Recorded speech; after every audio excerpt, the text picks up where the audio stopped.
Ini perlu kerana pada akhir keuntungan itu akan dikongsi bersama-sama dengan seluruh rakyat Selangor.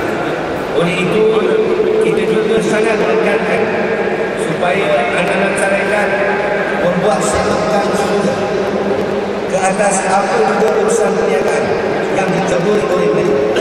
Mereka perlu memastikan kerajaan mendapat keuntungan dan rakyat mendapat manfaat dari usaha memanfaatkan ISP. Baru-baru ini dalam Dewan Undangan Malaysia telah dilakukan dalam sejarah Dewan Undangan Negeri. Boleh jadi dalam sejarah negara, Dewan telah menutup dan meminta supaya akta keselamatan dalam negeri dimansuhkan kerana dia melanggar hak asasi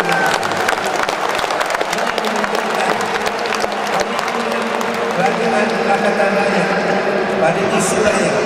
Apatah lagi ahli Dewan Undangan Negeri Kota Alam Shah Alam yang berhormat Manuhara adalah seorang dalam tahanan ISP.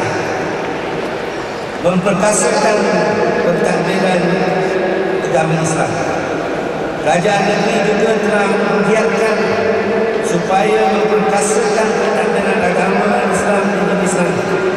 Masjid-masjid negeri akan diperkukuhkan untuk menjadi pusat transformasi masyarakat dengan ciri-ciri dynamik bagi menghadapi tuntutan zaman ini, selaras dengan berfungsi sebenar institusi masjid dalam pemandu Islam, menjadi kekuatan Selangor dari segi ekonomi, selaras dasar merakyatkan ekonomi Selangor. Kutipan zakat akan dipertingkatkan dan dikemas agar institusi zakat benar-benar cepat, adil dan besar. Usaha utama penggunaan bahasa lain. Para hadirin yang dihormati, wahai lepas saya dengan spontan mengucapkan ungkapan berikut. Sehari tidak menggunakan bahasa lain sama dengan tidak mempertabatkan bahasa lain. Sesungguhnya pentadbiran baru kerajaan Pakatan Rakyat Selangor memang serius mentabatkan bahasa lain sebagai bahasa kebangsaan negara Malaysia, khususnya pentadbiran bahasa. Saya secara pribadi menjadi hidupnya sikap sejumlah anggota masyarakat yang memandang rendah tentang upaya bahasa lain sebagai bahasa komunikasi, bahasa ilmu dan bahasa dalam pengajaran dan pembelajaran. Ada pihak yang menganggap bahasa lain kurang nilai komersial berbanding bahasa lain, terutama bahasa Inggeris. Hinggakan bahasa Inggeris dianggap bahasa yang patut diutamakan di berbagai urusan, lantas penggunaan bahasa lain kemudian. Wahal usaha mengutamakan penggunaan bahasa lain atau bahasa kebangsaan sudah terbentuk dalam Perlembagaan 1956. Usaha tersebut disemak dan dikukuhkan lagi ketika Datuk Seri Anwar Ibrahim menjawat Menteri Pendidikan antara tahun 87 sehingga 1990. Penggunaan bahasa yang betul yang ditentukan kepada penulisan kata keluaran surat resmi dan minit mesyuarat Dewan Undangan dalam hal emak politik Pakatan Rakyat.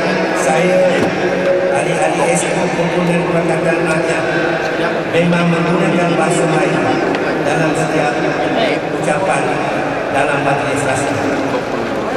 Dalam masyarakat Dewan Undangan Negeri yang baru pertama kali diadakan dalam pentadbiran kerajaan Pakatan Rakyat di Selangor pada 22, 23 dan 26 Mei lepas, setiap ahli yang berhormat dikendaki menggunakan bahasa lain yang baku atau bahasa lain yang betul.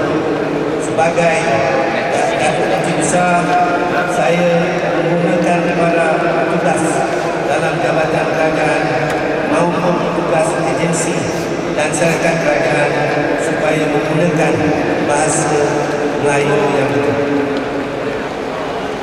Maka tidak menggunakan bahasa Melayu, saya berpasan seolah-olah kita tidak mendapatkan bahasa yang juga berfungsi sebagai bahasa perpaduan, bahasa komunikasi, bahasa ilmu, bahasa rasmi di mahkamah dan sidang parlimen. Sebelum saya mengakhiri ucapan ini, saya tegaskan di sini, kerajaan sangat menitik beratkan ketulusan dan accountability dalam mentadbir Islam.